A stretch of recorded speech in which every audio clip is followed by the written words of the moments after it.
Salve, Pirula. Sou cristão e evolucionista, ou seja, odiado por 99% da igreja.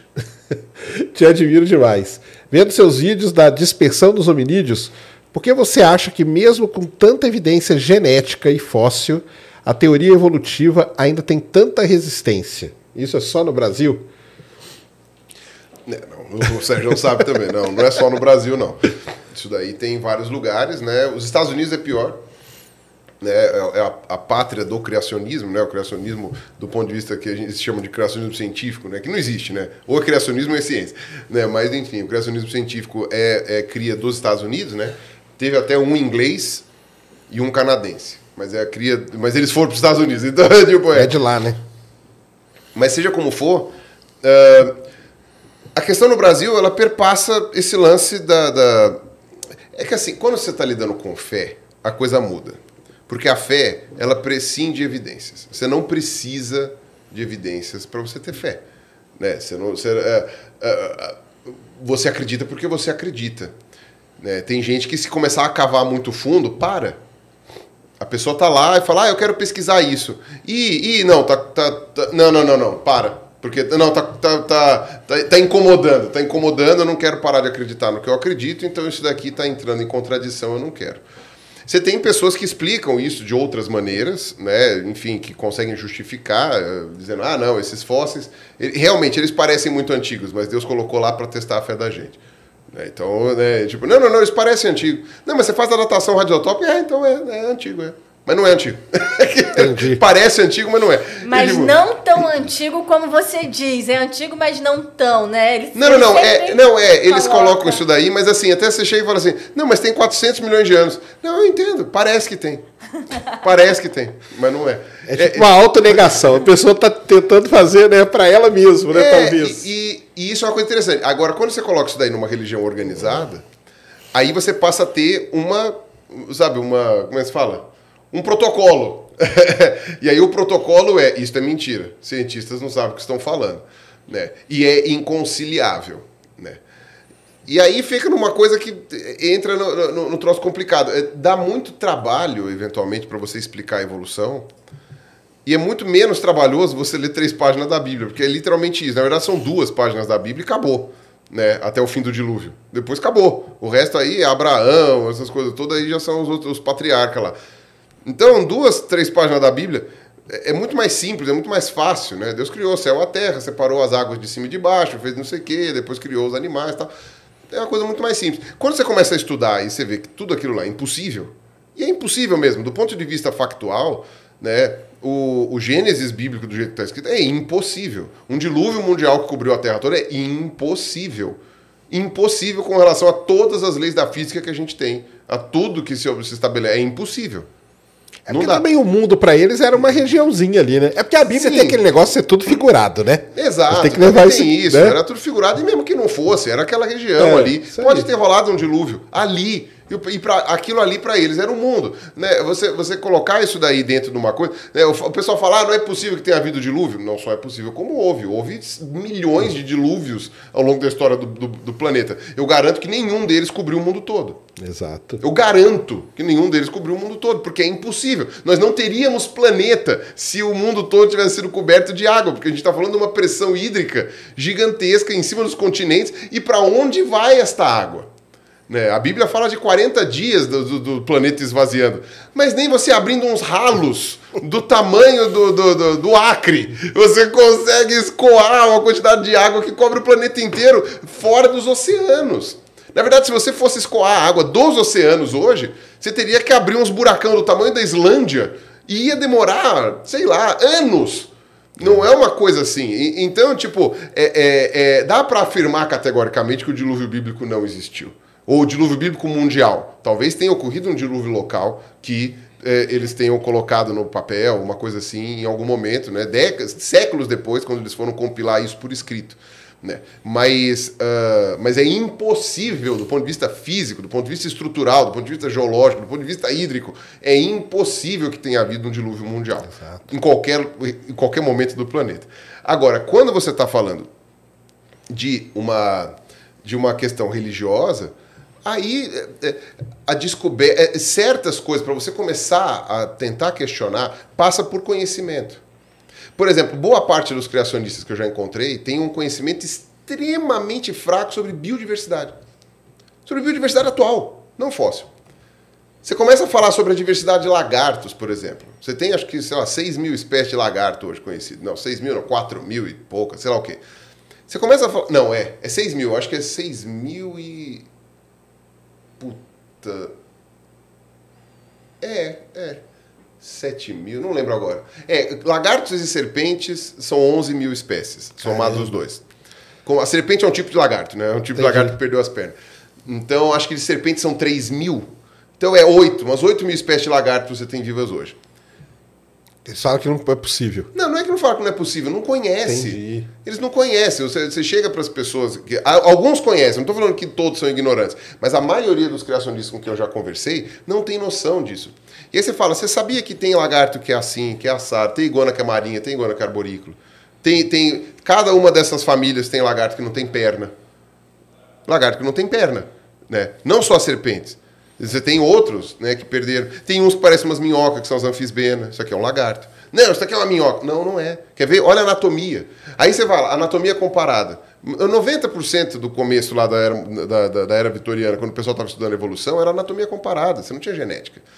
Você pegava o crânio dos bichos, o esqueleto, quando era invertebrado, quando era planta, você pegava ali as estruturas, preservava no formol, no álcool, enfim...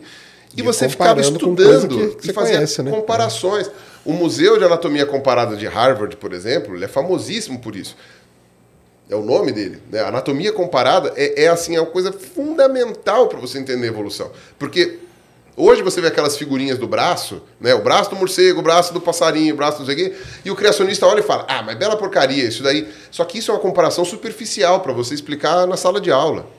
Se você for no fundo mesmo do negócio, você não está pegando um húmero. O húmero, ele não é só um osso.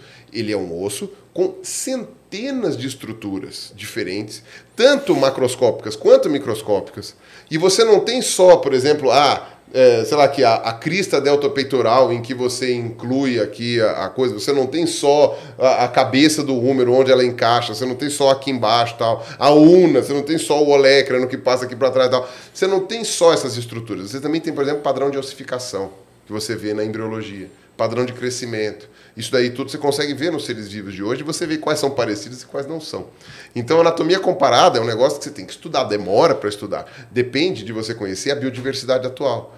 Entendeu? Quantas espécies existem, né, de lagarto, no que elas são parecidas, onde elas vivem, por quê? Aí como é que você sabe que... Aí você vai ver biogeografia. Olha, aquele que está naquela ilha é aparentado da ilha vizinha, que é aparentado do continente. Puxa vida, de onde será que vem? Aí quando você descobre a genética... Não é incrível? O do continente é mais antigo, então, sei lá, tem as coisas mais primitivas do que os outros das laterais que estão nas ilhas. Cara, tudo faz sentido. Só que para isso, você tem que ler muita coisa. Ou então, o divulgador científico tem que se esfalfar. Né? Eu sou do grupo que escolhe fazer vídeos extremamente completos, abordando a maior parte possível, porque eu quero que as pessoas entendam o começo, meio e fim. Né? Isso me gera custos, porque vídeos mais longos, menos gente assiste, e eu ganho menos dinheiro. Né? Então, enfim, é uma opção. Mas é porque eu, mal de professor, eu entendo que as pessoas precisam aprender o processo. Sim. Porque, às vezes, você chega na conclusão e fala, você sabia que existem, sei lá, 3 espécies de casuar? Ah, legal. Tem um casuar grande, um casuar coisa. Eu não estou falando mal de canal de curiosidade, tá? Tem uns amigos meus, todo o pessoal assim, eu acho muito legal. Mas a minha linha de entendimento é, da onde veio o casuar? Ele é aparentado de quem? E por quê? E como? E como é que ele foi parar na Nova Zelândia? Na Nova Guiné. E como que ele fez? E como, sabe, tipo, e aí quando eu vejo, eu tô fazendo já um mapa com toda a evolução das aves paleognatas, o caminho, não sei o que, pronto, 1 hora de vídeo. Esse é o meu jeito, né? Mas é mal de professor, porque se você dá aula para os alunos e você não explica do começo, ninguém entende porra nenhuma. E uma disciplina de faculdade, ela tem começo, meio e fim. De faculdade, exato, de escola, de qualquer lugar. Ela tem um curso livre, né, do curso do Sérgio. Né, você tem começo, meio e fim. E aí eu faço desse jeito. É mais fácil, usando o meu vídeo dos hominídeos, entender a evolução dos hominídeos do que você pegando uma reportagem que narra a descoberta de um novo fóssil de Homo heidelbergensis? Eu quero acreditar que é mais fácil. Eu quero acreditar que demonstrando esses achados... Isso que o meu vídeo dos hominídeos ele é narrativo. Ele não é tão explicativo, ele vai narrando. Mas eu não pego para explicar a diferença do Homo heidelbergensis para o Homo erectus, para o Australopithecus. Eu não fico falando, não, a crista supraciliar, não sei o que, você pega, põe um paquímetro aqui, você vê a distância, tal, os centímetros cúbicos, e aí, não, mas a formação do queixo, tal. Eu não pego para explicar isso. Eu falo em linhas gerais, é um vídeo narrativo, não é um vídeo explicativo, comparativo, essas coisas. Mas quando você vai fazendo essas coisas minuciosamente, e aí você tem como tirar material genético de alguns desses materiais, porque eles são recentes o suficiente, quando você vai fazendo isso, cara, aquilo é um véu que cai do seu olho, você observa e você fala, mano, não tem outra explicação.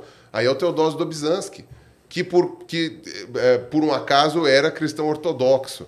Né? O Teodósio Dobzhansky, ele falava, nada em biologia faz sentido se não for à luz da evolução. E ele falava isso na década de 60. O Setembrinho teve aula com o Dobzhansky. E o que você acha que melhorou esses últimos anos aí? Como que tá? Melhorou. Deu uma melhorada? Melhorou, mas tem contra-ataque, né? Entendi. Né, tem aquela coisa. Então, melhorou por causa da divulgação científica, por causa dos jornalistas de ciência que começaram a fazer um trabalho que foi mais divulgado. Né? Teve essa melhora. Exposições, como essa dos dinossauros lá na Bienal, mas teve outras. Então, por exemplo, o Anelli também organizou o Dinos na Oca, que foi, acho que, 2006, 2007, sei lá, vai muito tempo, 2007, não sei, vai muito tempo Dinos na Oca. Aí você teve a exposição do Darwin lá no MASP também, acho que foi 2010, 2009, uma coisa assim. Não, foi depois, 2012. Enfim, você teve esses acontecimentos. O problema é que tem força contrária. Né? O YouTube também foi descoberto. Então, você tem, por exemplo, sei lá, o Rodrigo Silva, que é aquele cara lá, que, enfim, pode ser uma ótima pessoa, uma pessoa muito simpática, é um cara muito não sei o quê, tem uma puta história de vida, pode ser um excelente pastor. Quando ele chega para falar de evolução, ele só fala bosta. E é bosta mesmo. Ele não fala assim, não, como eu falei, o esterco do elefante ele serve como uma biota gigantesca para sei lá, o besouro rola bosta, para vermes, para coisa, para não sei o quê. As bostas que o Rodrigo Silva fala são estéreis. Não tem nada lá. É só a bosta e o cheiro. Porque, tipo, não sabe nada de evolução. Nada. E são argumentos pueris. Porque ainda assim, você chega, às vezes você pega uns criacionistas que tem uns argumentos elaborados. O cara chega e fala, não, porque é isso, porque aquilo, não. O Rodrigo Silva, você olha, você chega a ficar até um pouco meio compadecido, que você fala assim, putz, são uns argumentos de criança, sabe? São umas coisas muito fraquinhas para quem não leu nada, não foi atrás de nada, não pesquisou nada, entendeu?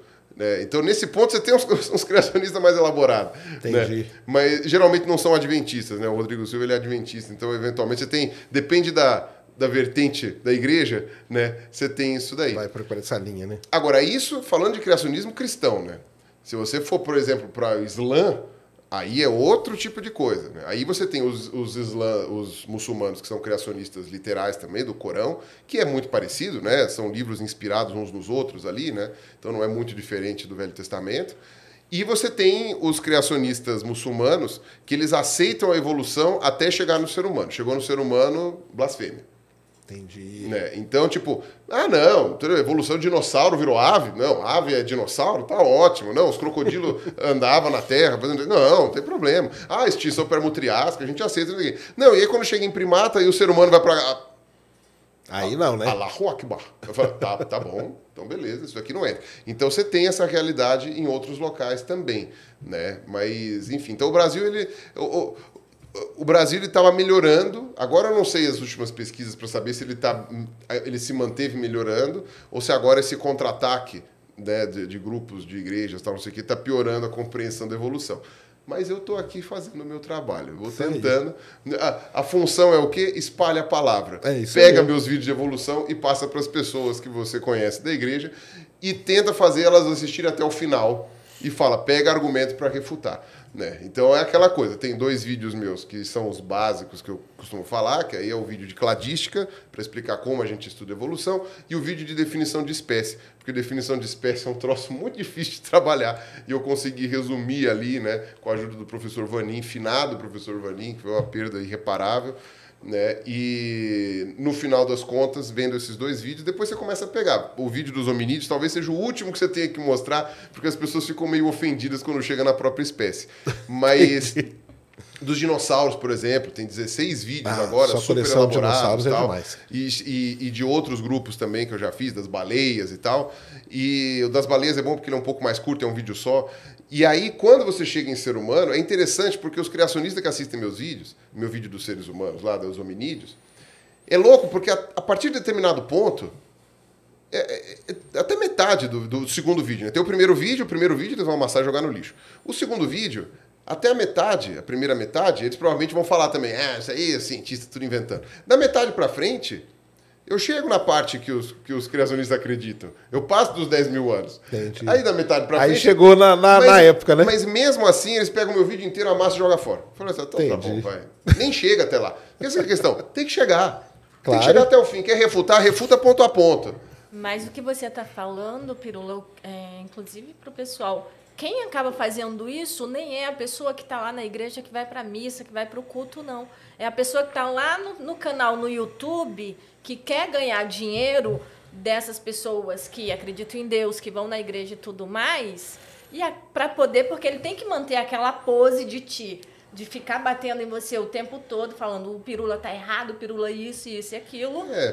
A grande maioria são essas pessoas, e são eles que atraem. Hoje em dia, esses criacionistas aí do YouTube, eles estão crescendo de novo. Sim. De novo. Porque tem aí umas linhas de pesquisa que... Enfim, tem os 2 ou 3 maluquinhos aí que estão voltando a mobilizar uma galerinha. O meu canal, ele até que está um pouquinho livre disso. Eu recebo ainda esses grupinhos. Eu até sei, fizeram vídeo falando de mim, eu não quero nem saber. Mas eu não tenho recebido tanto dessas coisas assim, né? Desse negócio. O pessoal está preocupado com outras coisas assim, né? Agora, né? Enfim, tem outras coisas para se preocupar, são piores. Mas seja como for, a pandemia deu uma mexida, né? A galera ficou muito focada em pandemia, né? Agora estão voltando alguns criacionistas. Mas você também tem a questão de vertentes, né? Então, por exemplo, a Universidade Adventista. Os adventistas têm uma universidade. Então, para os adventistas é interessante você espalhar palavras criacionistas, porque os caras ensinam isso. Tem colégio adventista e universidade adventista. Então, você vai ver que aqui no Brasil, pelo menos 40%, 50% dos criacionistas são adventistas. E dos que vão encher teu saco, né? Não dos que acreditam, porque boa parte das pessoas nunca estudou, então nem sabe, né? Agora, daqueles que são criacionistas ativos que vão encher teu saco, quase metade é adventista. Por quê? Porque eles têm uma universidade, eles têm faculdade, têm colégio. Tem que defender a causa, né? Os caras estão defendendo a causa deles, né? Eles têm um curso de biologia que ensina tudo errado. E eu posso falar isso de boca cheia, te ensina tudo errado. Aí você tem uma parte que é metodista. Aí você tem uma parte que é presbiteriana, junto com Mackenzie e tal, não sei o quê. Então, quer dizer, agora, você tem outros. Sei lá, eu acho que... o Eberlin é batista. Mas a maior parte das denominações, lá, neopentecostal, eu não conheço nenhum grande criacionista neopentecostal. Porque os caras, eles estão afim de tudo, menos de escola e de faculdade, né? Os caras, eles querem justamente que o rebanho não aprenda nada, né? Então, tipo, para eles interessante é isso. Melhor deixar quieto. Para outras vertentes, eu sei que tem essa questão que é importante, né? Entendi. E você que está assistindo esse vídeo aqui no Talk Flow, se liga, olha só. Primeiro que você pode se tornar um membro, e aí você pode se tornar tanto um membro burguês quanto um membro humilde. E aí isso tem uma diferença aí no que você vai ganhar de volta. Desconto na loja, uns adesivos que a gente manda e por aí vai, tem várias paradas.